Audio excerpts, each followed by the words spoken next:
Halo saudara-saudari yang terkasih dalam Kristus, berjumpa kembali dalam katekesi digital singkat hari ini.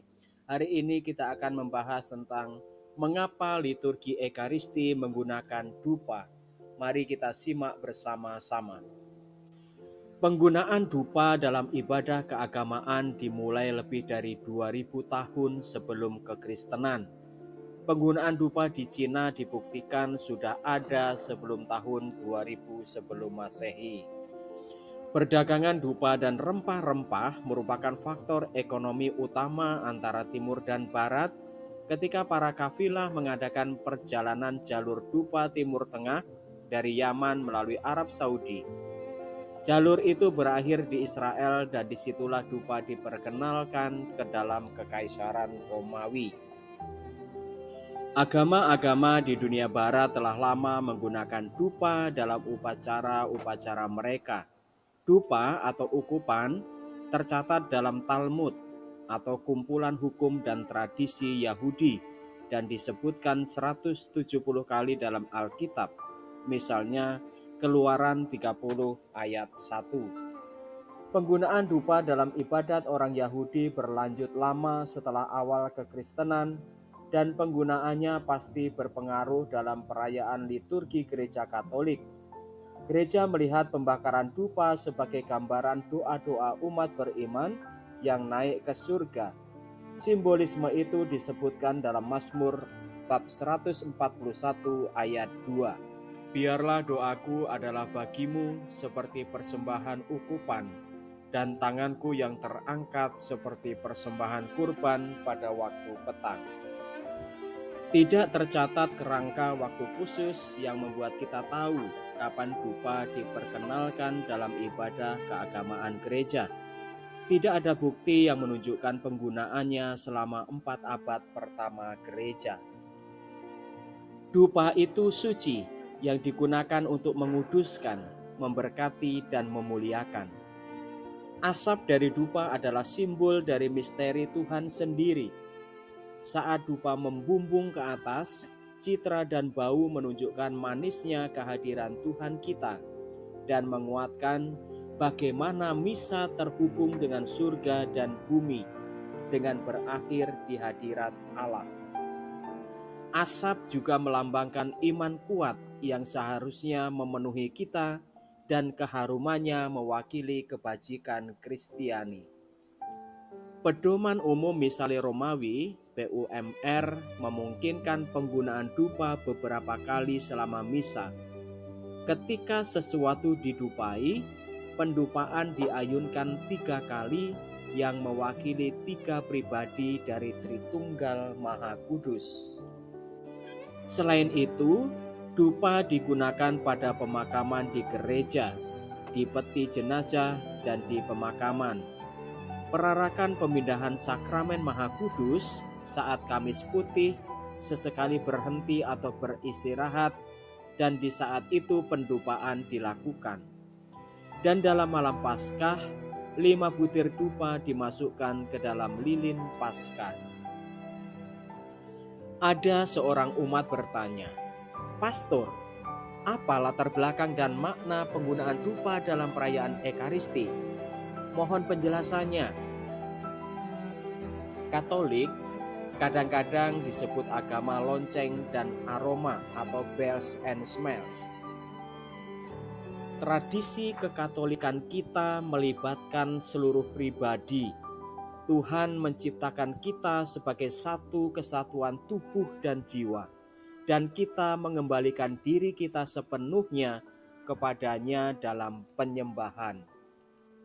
Kita menyembahnya dalam roh dan kebenaran, Yohanes bab 4 ayat 24. Dan dalam penyembahan rohani kita mempersembahkan tubuh kita juga sebagai persembahan yang hidup. Kitab Roma bab 12 ayat 1. Dengan demikian, ibadat gereja melibatkan semua diri kita, termasuk indera jasmani dan rohani kita. Dalam liturgi, kita merenungkan Injil, tetapi itu belum semuanya. Kita mendengarnya, melihatnya, merasakannya, mengecapnya dan mencium aromanya juga. Kita membunyikan lonceng untuk menandai kehadiran Tuhan. Kita membakar dupa harum di depan altarnya. Usai perayaan misa malam Natal, seorang pastor mendekati seorang gadis simpatisan Katolik. Dia sedang menjalani persiapan untuk menerima sakramen inisiasi dan bertanya kepadanya, "Apa tanggapanmu atas perayaan tadi? Bagaimana penggunaan dupa, ukupan, dan ikon, sujud dan bungkuk, nyanyian dan lonceng?" Ia menjawab dengan meyakinkan, "Semua inderaku terlibat. Sekarang saya tahu mengapa Tuhan memberi saya tubuh untuk menyembahnya dengan seluruh diriku bersama umatnya dalam liturgi." Liturgi itu mesti indah. Ya, ibadah kita tidak hanya baik dan benar, tapi juga indah, estetis. Kita membuat liturgi kita indah karena liturgi itu untuk Tuhan. Ada alasan bagus mengapa orang non-Katolik mengaitkan kita dengan lonceng dan aroma.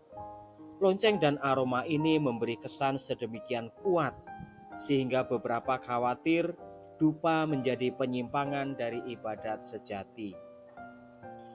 Mereka khawatir bahwa itu mungkin menggeser liturgi ke pengalaman estetika belaka, sebuah agama yang bersifat eksternal dan bukan kehidupan batin yang sejati. Tuhan telah memperingatkan orang Israel terhadap kemegahan itu, dan melalui Nabi Yesaya, Dia bahkan melangkah lebih jauh dengan mengatakan kepada mereka, "Jangan lagi membawa persembahanmu yang tidak sungguh, sebab baunya adalah kejijikan bagiku." Namun, Tuhan tidak menghapuskan bentuk ibadah eksternal. Dia ingin orang-orangnya berhenti mengabaikan disposisi batin mereka. Bahkan, melalui Nabi Maleaki, Allah menubuatkan bahwa suatu hari dari terbitnya matahari sampai terbenamnya, di setiap tempat dupa dipersembahkan untuk namaku. Memang, dupa adalah bagian penting dari agama Alkitabiah, dan itu tetap demikian, karena Allah sendiri yang berupaya membuatnya demikian. Persembahan dupa adalah tugas penting dari para imam Perjanjian Lama, dan hukum kuno mengambil perhatian khusus untuk meresepkan wewangian, bejana, dan ritus-ritusnya. Tentang imam besar Harun, Allah berfirman, "Aku telah memilihnya dari segala suku Israel menjadi imam bagiku, supaya ia mempersembahkan kurban di atas mezbahku, membakar ukupan." Demikianlah saudari-saudara pembahasan kita tentang mengapa liturgi Ekaristi menggunakan dupa. Semoga membantu. Salam.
Selamat sore, suster, umat sekalian yang terkasih. Sebelum memulai misa,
Saudara-saudari umat Allah yang terkasih, selamat datang di Gereja Hati Kudus.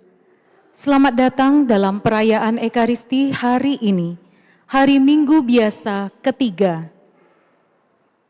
Perayaan Ekaristi akan dipimpin oleh Pastor Hieronymus Indra Sepriandika SCY. Selama perayaan Ekaristi ini, umat tidak diperkenankan menggunakan atau mengaktifkan alat komunikasi. Mohon orang tua untuk membimbing putra-putrinya untuk tidak makan, minum, dan bermain gadget di dalam gereja, serta mengusahakan ketenangan selama perayaan Ekaristi berlangsung. Saudara-saudari terkasih, perayaan Ekaristi segera dimulai.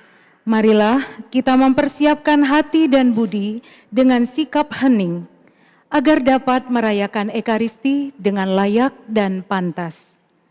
Mari kita nyanyikan lagu pembuka.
Intensi misa untuk sore hari ini, pertama kita diundang bersyukur, bergembira, bersukacita bersama keluarga Ibu Margareta Lili yang merayakan syukur atas pemeliharaan Tuhan, kasih setia Tuhan dalam perkawinan yang sudah diarungi selama 27 tahun ini. Semoga senantiasa bergembira, senantiasa mengalami rahmat pemeliharaan dan cinta semakin dikukuhkan, dikembangkan, dan sungguh-sungguh saling setia dalam keluarga. Kedua diundang oleh Litwina Au untuk mendoakan arwah Mama Anna Chow Sui Fang yang meninggal 15 tahun yang lalu. Juga berdoa untuk Go Chai Huat Alpha yang 1 tahun lalu dipanggil Tuhan dan juga Lim Lai Huat dan Ong Hyo Lan. Semoga mereka yang sudah berpulang berkat kerahiman dan juga belas kasih Allah akhirnya mengalami kebahagiaan kekal di surga, juga menjadi pendoa untuk keluarga. Dalam nama Bapa dan Putra dan Roh Kudus. Amin. Tuhan bersamamu dan bersama rohmu. Saudari-saudara, Bapak Ibu, rekan-rekan muda, anak-anak dan para suster yang terkasih, selamat sore. Sore hari ini bersama dengan seluruh gereja kita memasuki minggu biasa yang ketiga. Bersama-sama kita hendak diundang bersyukur karena juga dalam lagu pembuka tadi kita diundang untuk membuka pintu, membuka hati karena Sang Raja datang membawa terang dalam gelapnya hidup dan dunia kita. Oleh sabda dan juga ekaristi yang akan kita terima, kita dengar, kita rayakan ini, semoga kita pun nanti bergerak keluar, membawa terang di tengah kegelapan dan bukan malah semakin menambah gelapnya kegelapan di sekitar kita. Kita hening, kita persiapkan batin kita mohon pengampunan Tuhan supaya makin layak merayakan misteri iman sore ini.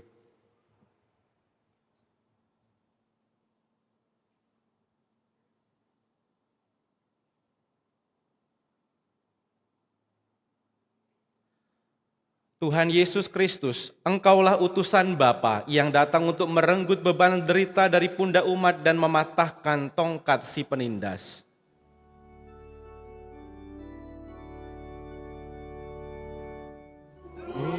Tuhan, kasihanilah kami. Tuhan, kasihanilah kami. Engkaulah cahaya terang benderang yang menyinari umat dalam kegelapan. Kristus, kasihanilah kami. Kristus, kasihanilah kami.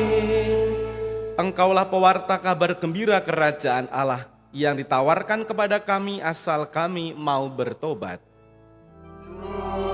Tuhan, kasihanilah kami. Tuhan, kasihanilah kami. Semoga Allah yang Maha Kuasa mengasihani kita, mengampuni dosa kita dan mengantar kita ke hidup yang kekal. Amin. Kemuliaan kepada Allah di surga dan damai di bumi kepada orang yang berkenan padanya.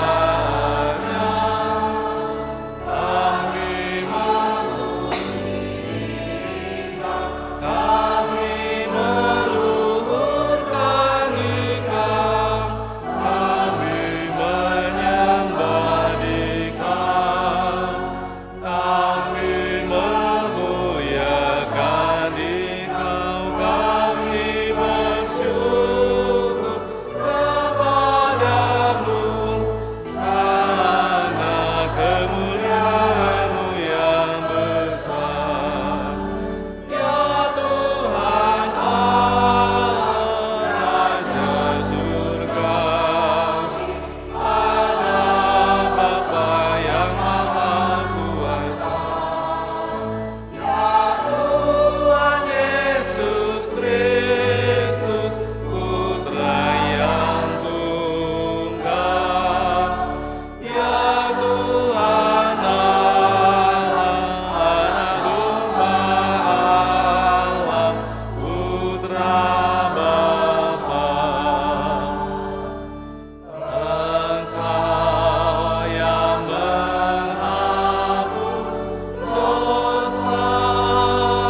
Marilah berdoa. Dalam keheningan mari kita juga sampaikan intensi bagi kepentingan keluarga dan apapun yang akan kita mohonkan melalui Ekaristi sore ini.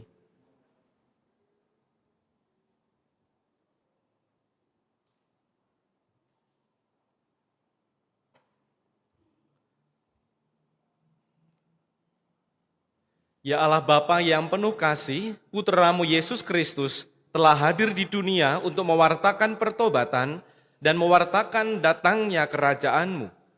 Kami mohon bukalah hati kami untuk mendengarkan sabda-Nya, agar kami pun dapat melihat cahaya-Mu yang akan menerangi hidup kami. Sebab Dialah yang hidup dan berkuasa bersama Dikau dalam persatuan Roh Kudus, Allah sepanjang segala masa. Amin.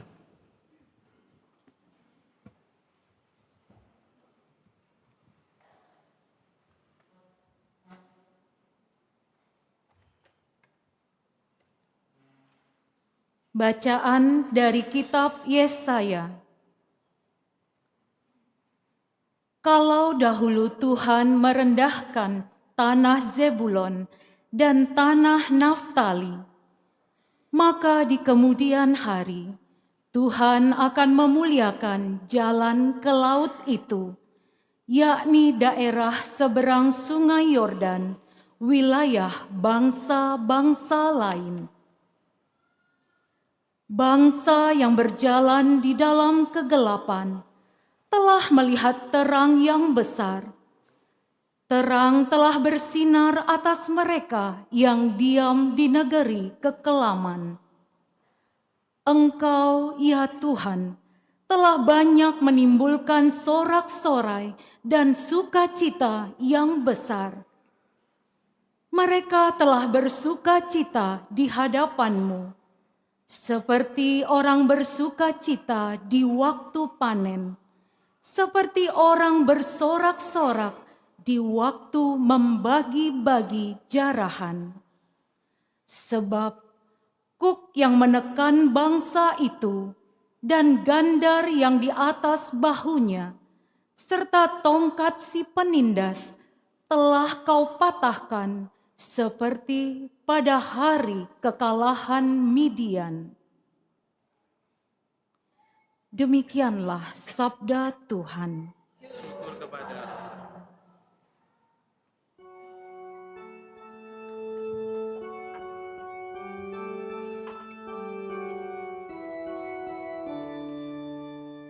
Tuhan adalah terang dan keselamatanku. Tuhan adalah terang dan keselamatanku. Tuhan adalah terang dan keselamatanku. Kepada siapakah aku harus takut? Tuhan adalah benteng hidupku. Terhadap siapakah aku harus gentar? Tuhan adalah terang dan keselamatanku. Satu hal telah ku minta kepada Tuhan, satu inilah yang ku inginkan,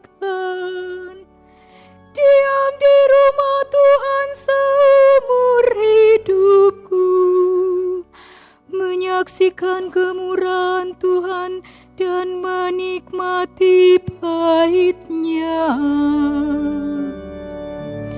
Tuhan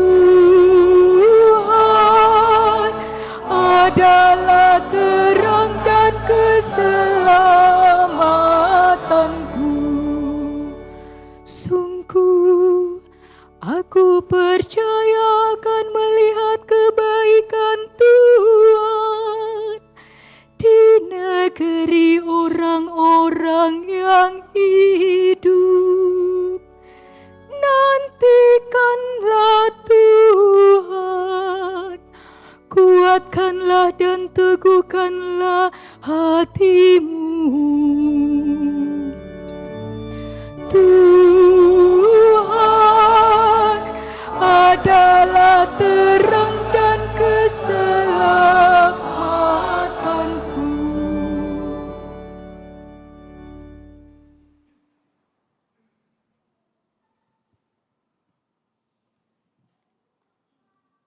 Bacaan dari surat pertama Rasul Paulus kepada jemaat di Korintus.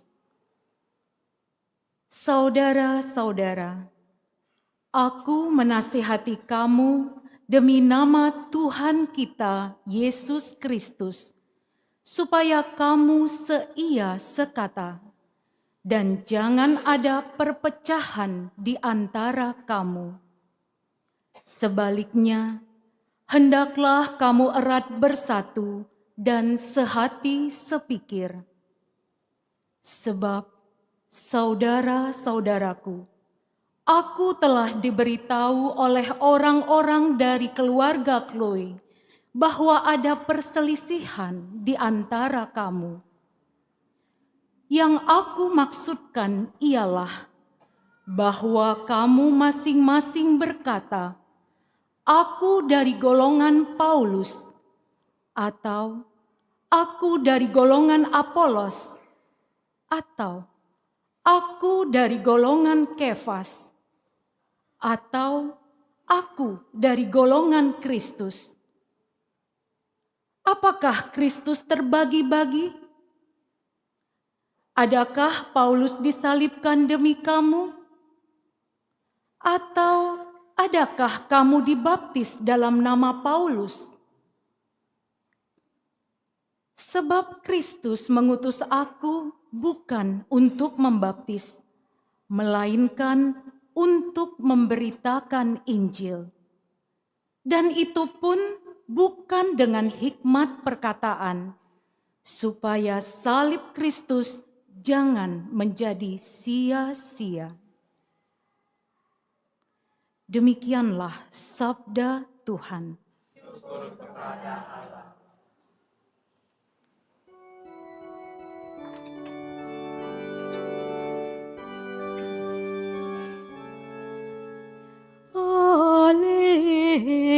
haleluya, haleluya, haleluya.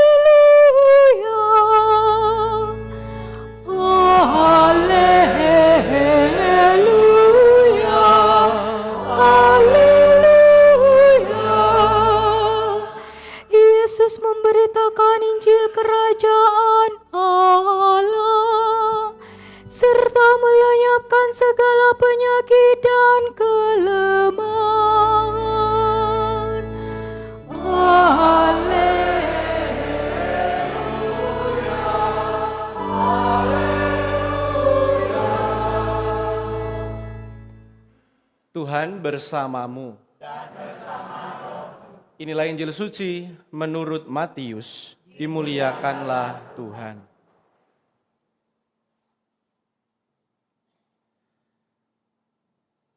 Ketika mendengar bahwa Yohanes Pembaptis telah ditangkap, Yesus menyingkir ke Galilea. Ia meninggalkan Nazaret dan diam di Kapernaum di tepi danau di daerah Zebulon dan Naftali. Dengan demikian, digenapilah firman yang disampaikan oleh Nabi Yesaya. Tanah Zebulon dan tanah Naftali, jalan ke laut, daerah seberang sungai Yordan, Galilea, wilayah bangsa-bangsa lain, bangsa yang diam dalam kegelapan telah melihat cahaya yang besar, dan bagi mereka yang tinggal di negeri yang dinaungi maut telah terbit cahaya. Sejak itu Yesus mulai memberitakan, "Bertobatlah, sebab kerajaan surga sudah dekat." Ketika Yesus sedang berjalan menyusur danau Galilea, ia melihat dua orang bersaudara, yaitu Simon yang disebut Petrus dan Andreas saudaranya. Mereka sedang menebarkan jala di danau, sebab mereka penjala ikan. Yesus berkata kepada mereka, "Mari, ikutlah aku, dan kamu akan kujadikan penjala manusia." Mereka pun segera meninggalkan jalannya dan mengikuti Yesus. Setelah pergi dari sana, Yesus melihat pula dua orang bersaudara yang lain lagi, yaitu Yakobus anak Zebedeus dan Yohanes saudaranya bersama ayah mereka Zebedeus. Mereka sedang membereskan jala di dalam perahu. Yesus memanggil mereka, dan mereka pun segera meninggalkan perahu serta ayahnya, lalu mengikuti Yesus. Yesus pun berkeliling di seluruh Galilea. Ia mengajar dalam rumah-rumah ibadat dan memberitakan Injil Kerajaan Surga, serta menyembuhkan orang-orang di antara bangsa itu dari segala penyakit dan kelemahan mereka. Demikianlah sabda Tuhan. Terpujilah Kristus.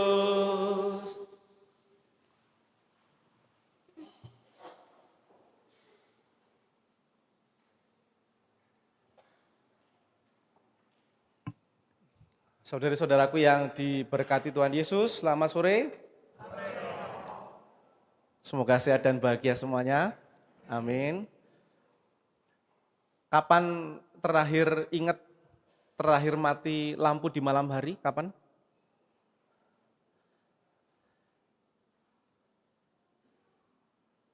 Di Palembang itu jarang ya, jarang-jarang.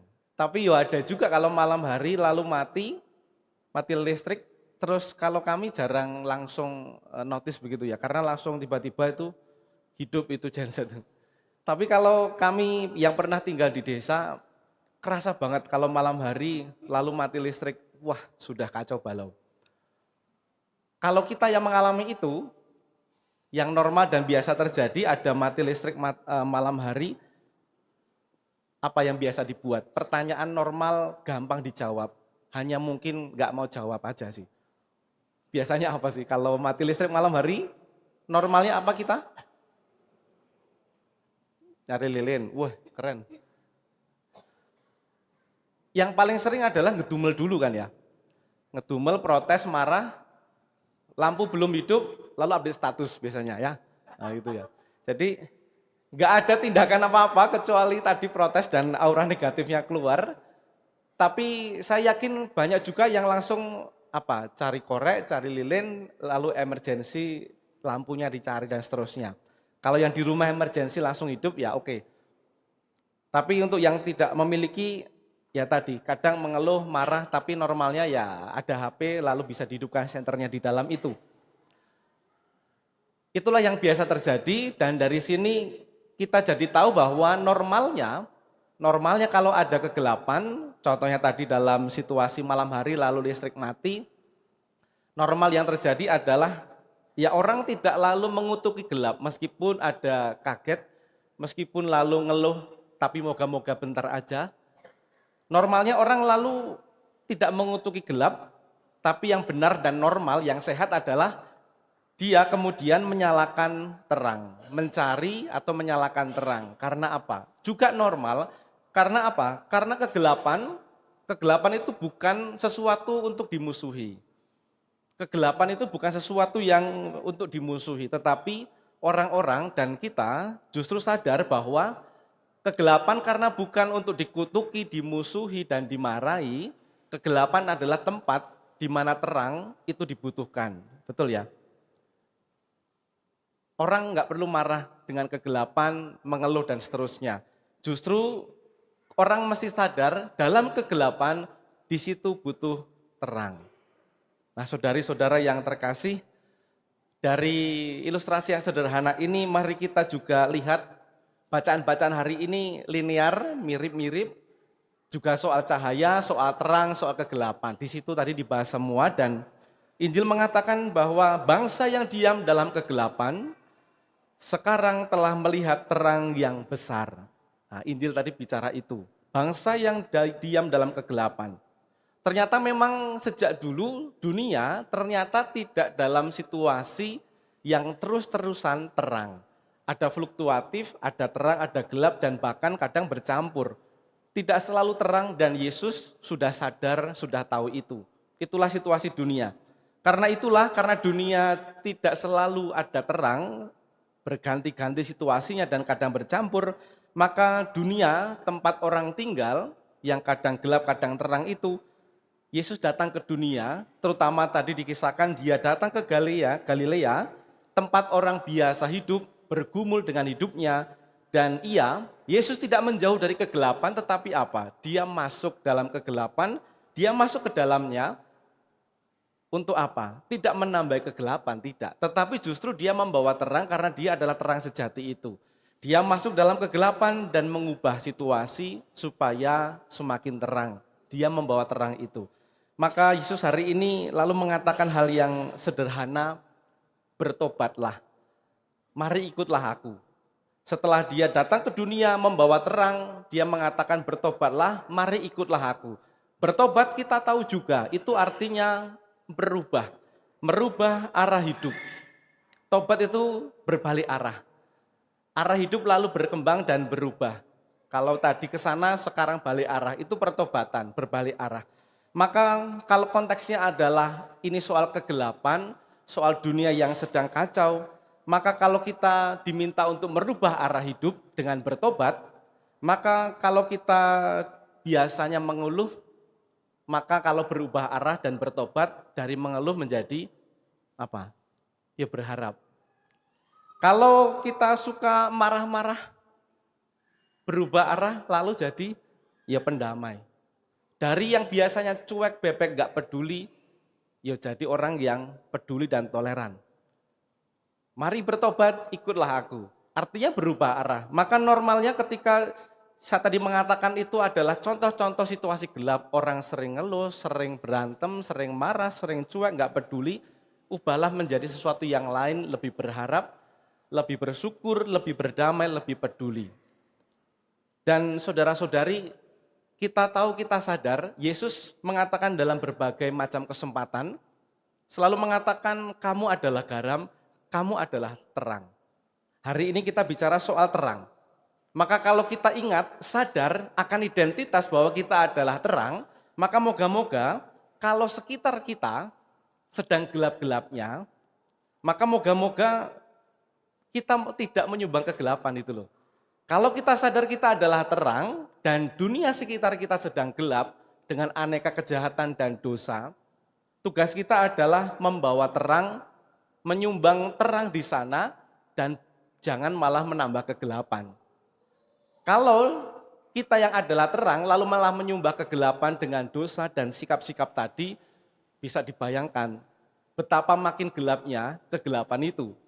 Karena kita yang adalah terang malah nyumbang kegelapan, sangat logis. Tetapi kan kadang Anda buat itu. Jelas adalah terang, tapi malah menyumbang kegelapan di tengah dunia yang lagi gelap-gelapnya. Maka kegelapan itu dekat banget sama kita. Di sekitar kita itu banyak kegelapan, tindakannya macam-macam Anda bisa nambahkan sendiri. Di tengah situasi orang muda dan juga orang modern sekarang ini, kegelapan pun bisa mewujud dalam saat yang lain itu enggak peduli. Nah ini contoh yang sering mau saya sampaikan. Ketidakpedulian itu juga contoh kegelapan. Yang saat yang lain ada teman yang menjauh dari komunitas, bukannya ditarik malah juga makin dijauhi. Ketika ada yang lain bergumul dengan hidupnya, malah jadi bahan obrolan, bukannya diselamatkan dan ditemani.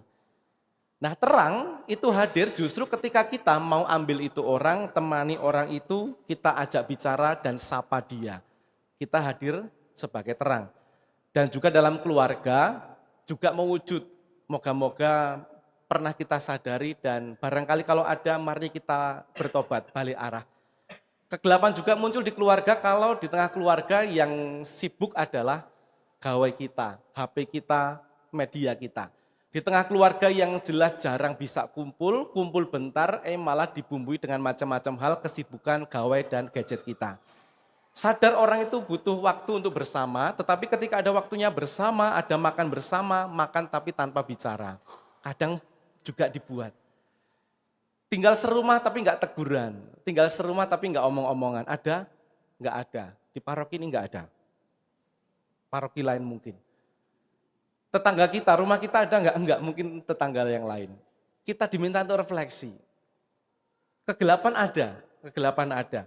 Terang hadir justru saat kita mau simpan gadget, ketika kita berkumpul dalam situasi keluarga yang jarang bisa kumpul bareng. Simpan itu gawai, lalu kita mulai percakapan, mulai bercerita, mulai menyapa. Asik. Barangkali asik, tetapi untuk yang tidak biasa mungkin menjadi penderitaan. Bisa juga. Dan dalam dunia digital, zaman kita sekarang, media sosial yang luar biasa ya mendera hidup kita, dunia digital juga muncul kegelapan banyak sekali. Muncul tindakan ini dan itu lewat keluhan, lewat hujatan, lewat komentar yang melukai dan seterusnya. Aneka berita juga banyak sekali. Dan terang, kita sadar sebagai terang, kalau kita tahu ada situasi itu, kita hadir, justru harusnya untuk diam atau mendoakan. Kalaupun terpaksa untuk komentar, yo hadir. Tetapi dengan kalimat dan juga apapun kalimat-kalimat yang justru meneguhkan, bukan malah memperkeruh. Kalau nggak bisa buat apa-apa, lebih baik diam dan mendoakan situasi itu. Dan pernah ada dalam satu lingkungan itu kurang hangat barangkali, kurang akrab, ada orang keluarga baru datang ke lingkungan itu, dia mulai mengamati, ketika ada doa bersama, ada misa, dan seterusnya, kok orang ini langsung pulang tanpa ada situasi orang ngobrol, duduk, makan, dan seterusnya. Langsung pulang, tidak ada keakraban. Lalu ibu tadi, keluarga yang baru ini, kemudian buat ide. Karena dia merasa di tempat dia tinggal sebelumnya, itu akrab, ngobrol-ngobrol sampai seterusnya, lalu mau nyanyi-nyanyi dan seterusnya. Dia membuat ide. Karena dia merasa bahwa ada ketidakpedulian, tidak saling sapa, maka dia berikutnya ketika ada doa, dia datang bawa makanan, bawa empek-empek, bawa gitar. Dia nyanyi, dia nyapa, dan juga memberi kue. Tidak ada program besar, tapi ada satu hal yang kecil tadi yang dibuat, tapi merubah situasi dan suasana. Maka semoga jangan sampai dunia yang sedang gelap di sekitar kita, justru membuat kita malah membenci kegelapan, tugas kita justru hadir membawa terang. Janganlah bersama-sama malah membawa kegelapan dan menyumbang itu, dan hari ini Yesus tidak bertanya, seberapa gelap sih dunia kita, dia nggak tanya itu. Dia hanya tanya ketika kegelapan ada di sekitarmu, apakah kamu mau menjadi terang di situ. Kemuliaan kepada Bapa dan Putra dan Roh Kudus. Seperti pada permulaan, sekarang, selalu, dan sepanjang segala abad. Amin. Kita mari berdiri, kita perbarui, kita teguhkan iman kita. Aku percaya akan Allah, Bapa yang Maha Kuasa, pencipta langit dan bumi, dan akan Yesus Kristus, Putranya yang tunggal Tuhan kita, dan karun dari Roh Kudus dilahirkan oleh perawan Maria.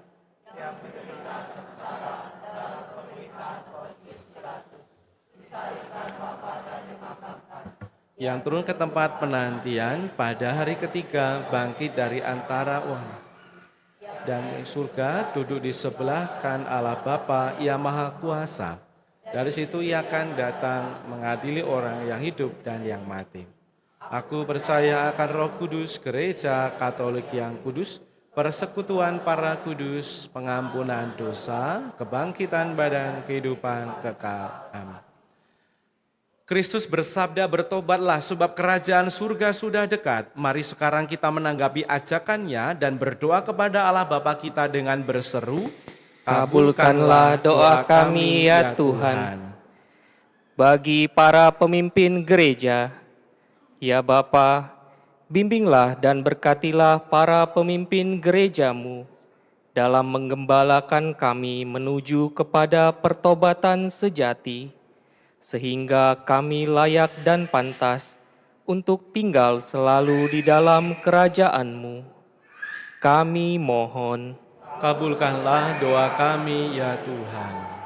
bagi para pemimpin bangsa-bangsa, ya Bapa, curahkanlah karunia Roh Kudus bagi para pemimpin bangsa-bangsa. Semoga pengabdian mereka sungguh membawa sinar harapan dalam kehidupan rakyat yang menderita, dengan menegakkan keadilan bagi mereka yang tertindas, menjunjung martabat setiap orang, dan memberi pertolongan serta hiburan kepada mereka yang menderita. Kami mohon, kabulkanlah doa kami ya Tuhan. bagi mereka yang masih berjuang menemukan arti hidup ini, ya Bapa, tuntunlah mereka yang masih berjuang menemukan arti hidup ini kepada Kristus sebagai jawaban atas kerinduan hati mereka akan kasih, kebaikan, dan kebenaran. Kami mohon, Kabulkanlah doa kami ya Tuhan. bagi kita semua di sini, ya Bapa, berkatilah kami semua, agar kami mampu menjadi terang bagi semua orang, terang yang menuntun orang kepada kasih Allah. Kami mohon, Kabulkanlah doa kami ya Tuhan. Bapa yang penuh kasih, inilah doa kami, syukur dan permohonan kerinduan umat-Mu. Dengarkanlah doa-doa kami demi Kristus penyelamat kami. amin.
Saudara-saudaraku terkasih, berdoalah supaya persembahanku dan persembahanmu ini berkenan pada Allah Bapa yang Maha Kuasa. Keselamatan kita serta seluruh umat Allah yang kudus. Allah yang penuh kasih, terimalah dengan rela persembahan kami ini. Kami mohon semoga Engkau menguduskannya agar menjadi sakramen keselamatan bagi kami dengan pengantaraan Kristus Tuhan kami. Amin. Tuhan bersamamu dan bersama rohmu. Marilah mengarahkan hati kepada Tuhan. Sudah kami arahkan, marilah bersyukur kepada Tuhan Allah kita.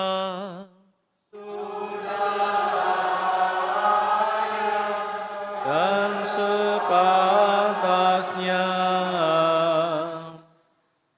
Sungguh pantas dan benar, layak dan menyelamatkan bahwa kami selalu dan dimanapun bersyukur kepadamu Tuhan Bapa yang kudus, Allah yang maha kuasa dan kekal dengan pengantaraan Kristus Tuhan kami.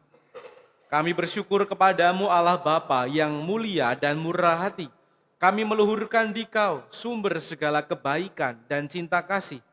Engkau menanam daya cinta di dalam hati kami manusia, dan dimanapun orang saling mencintai, Engkau menampakkan dirimu dalam mereka.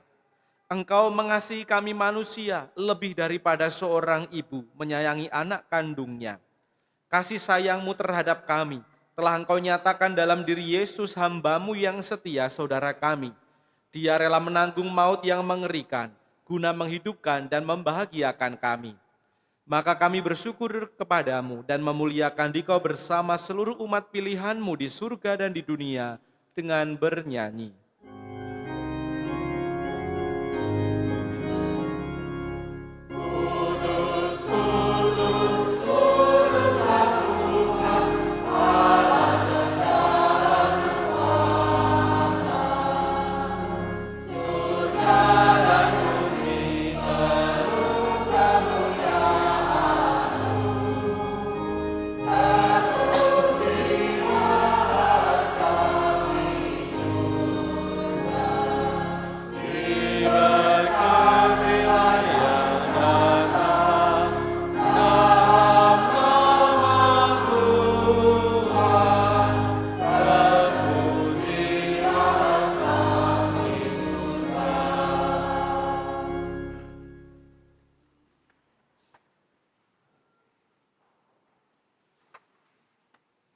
Sungguh kuduslah Engkau Tuhan, sumber segala kekudusan, maka kami mohon, kuduskanlah persembahan ini dengan pencurahan Roh-Mu, agar bagi kami menjadi tubuh dan darah Tuhan kami, Yesus Kristus.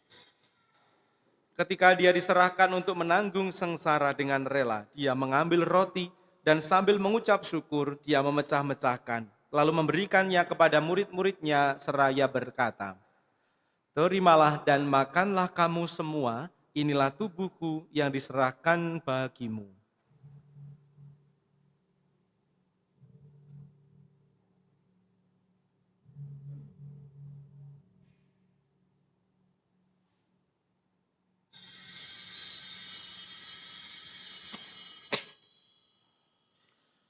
Demikian pula sesudah perjamuan Dia mengambil piala, sekali lagi Dia mengucap syukur kepadamu, memberikannya kepada murid-muridnya seraya berkata, "Terimalah dan minumlah kamu semua.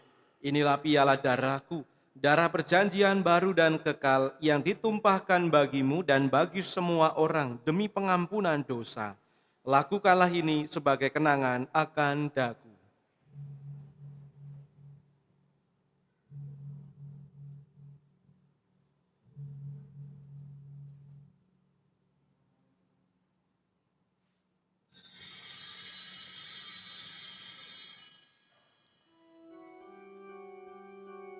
Agunglah misteri iman kita, penyelamat dunia, selamatkanlah kami, karena melalui salib dan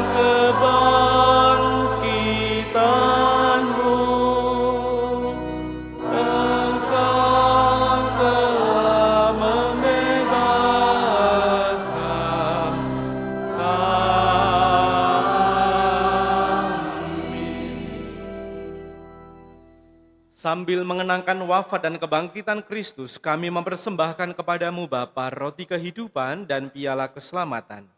Kami bersyukur sebab kami Engkau anggap layak menghadap Engkau dan berbakti kepadamu, dan kami mohon, semoga kami yang menerima tubuh dan darah Kristus dihimpun menjadi satu umat oleh Roh Kudus. Ingatlah Tuhan akan gereja-Mu yang tersebar di seluruh bumi agar Engkau menyempurnakannya dalam cinta kasih, dalam persatuan dengan Paus kami Leo ke-14 dan Uskup Agung kami Yohanes, serta Aloysius, Uskup Emeritus, dan semua rohaniwan. Ingatlah juga akan saudari-saudara kami yang telah meninggal dengan harapan akan bangkit, terutama yang kami doakan dalam Ekaristi ini. Go Chai Huat, Alpha, Lim Lai Huat, Ong Kiok Lan, dan Anna Chow Sui Fang.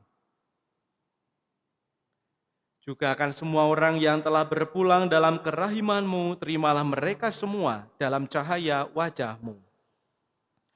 Kami mohon kasihanilah kami semua agar kami Engkau terima dalam kebahagiaan abadi. Bersama Santa Perawan Maria Bunda Allah, Santo Yosef mempelainya, para rasul dan semua orang kudus sepanjang masa yang hidupnya berkenan padamu. Semoga kami pun Engkau berkenankan, turut serta memuji dan memuliakan Dikau dengan pengantaraan Yesus Kristus Putra-Mu. Dengan pengantaraan Dia, bersama Dia dan dalam Dia, bagi-Mu Allah Bapa yang Maha Kuasa, dalam persekutuan dengan Roh Kudus, segala hormat dan kemuliaan sepanjang segala masa. Amin.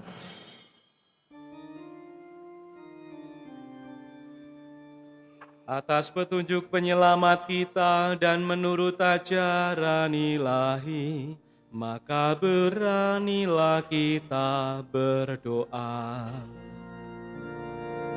Bapa kami yang ada di surga, dimuliakanlah namamu.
Tuhan, kami mohon bebaskanlah kami dari segala yang jahat.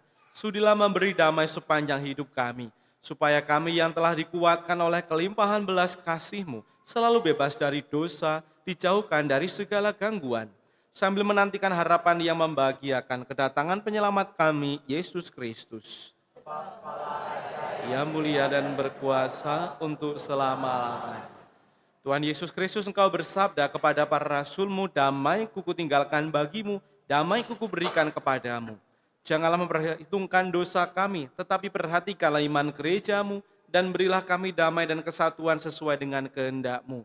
Engkau yang hidup dan meraja sepanjang segala masa. Amin. Semoga damai Tuhan selalu bersamamu. Damai Kristus.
Saudari-saudara terkasih, lihatlah anak domba Allah, lihatlah dia yang menghapus dosa dunia. Berbahagialah kita yang diundang dalam perjamuan anak domba.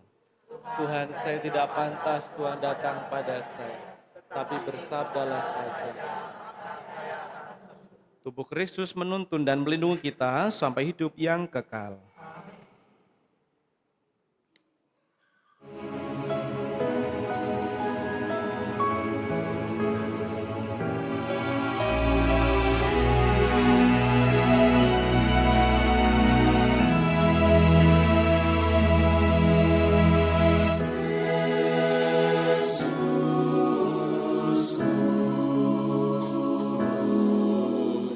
Aku percaya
Tunjukkanlah pandanganmu kepada Tuhan, maka wajahmu akan berseri-seri dan tidak akan malu tersipu-sipu. Marilah berdoa.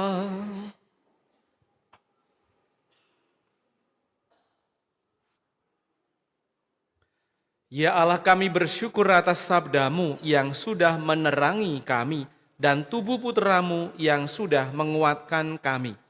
Semoga kami pun semakin bertekun mengusahakan persatuan di antara kami dan mengusahakan terang agar kami pun sampai pada saatnya mengalami kesatuan penuh dengan-Mu sendiri di surga dengan pengantaran Kristus Tuhan kami.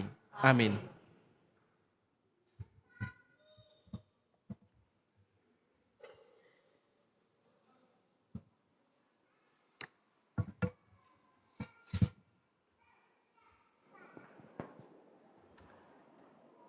Warta Gereja 25 Januari 2026. 1. Pendaftaran misdinar. Dibuka bagi anak-anak yang sudah menerima komuni pertama. Formulir tersedia di Sekretariat Paroki. Pendaftaran ditutup pada tanggal 31 Januari 2026. 2. Pengumpulan daun palma kering. Bagi umat yang memiliki daun palma kering yang diberkati pada Minggu Palma tahun lalu, diharapkan mengumpulkannya di tempat yang telah disediakan di depan pintu pastoran pada tanggal 17 sampai dengan 8 Februari 2026. 3. Pendaftaran lektor dan lektris.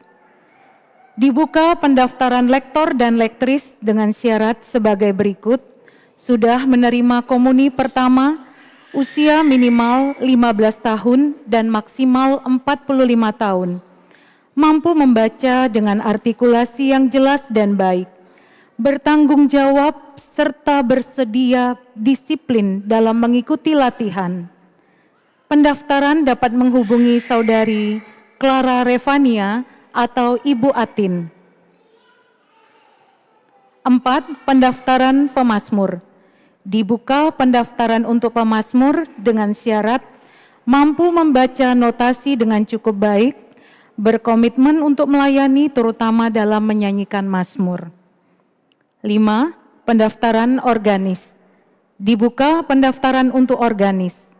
Pendaftaran silakan menghubungi Saudara Yosep Fernando.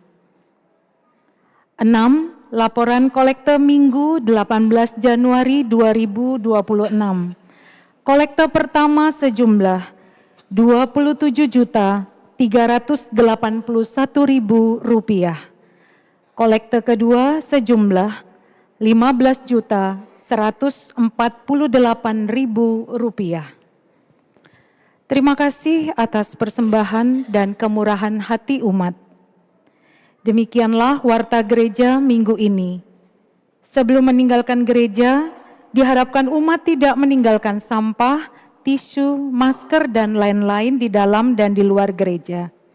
Terima kasih, Tuhan memberkati.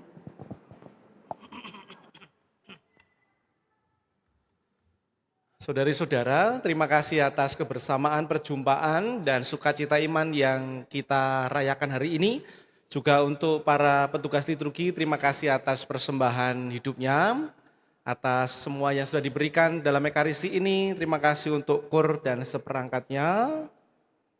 Ada dirijen dan juga organisnya, tata laksana, teman-teman misdinar, lektor pemazmur, membaca doa umat, juga sound system, soundman, multimedia, streaming, para pelayan komuni, pembagi komuni, dan juga koster serta PIC yang bertugas dalam rangkaian ekaristi ini. Juga untuk umat yang hadir, terima kasih sudah berpartisipasi, terlibat aktif dalam rangkaian misa ini. Dan maka mari kita bersama berdiri, kita mohon berkat untuk kita, keluarga dan orang yang kita kasihi.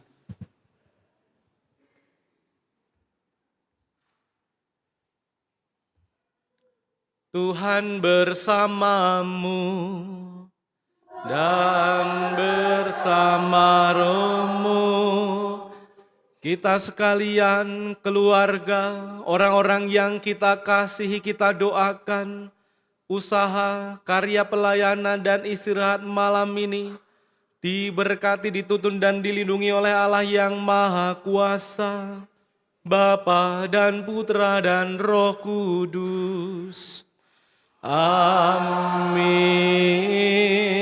Saudara terkasih, pergilah, misa sudah selesai. Syukur kepada Allah.